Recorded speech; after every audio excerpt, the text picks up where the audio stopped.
Guys! See, ito na yung yung trending na chocolate sa Dubai, yung may kunafa, I think, na pistachio. So, thank you Decorating Memories. So, let's try. Wait, English ko. See? Dito natin yon nakikita kung totoo talaga yung sinasabi. See guys, check natin ha. Oh my God! See, look at this! See, isa pa. Isa pa guys. Ah! Tapos guys, tingnan natin yung crunchy niya.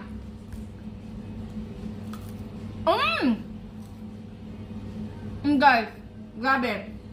Sobrang sarap. The best. Dana, thank you so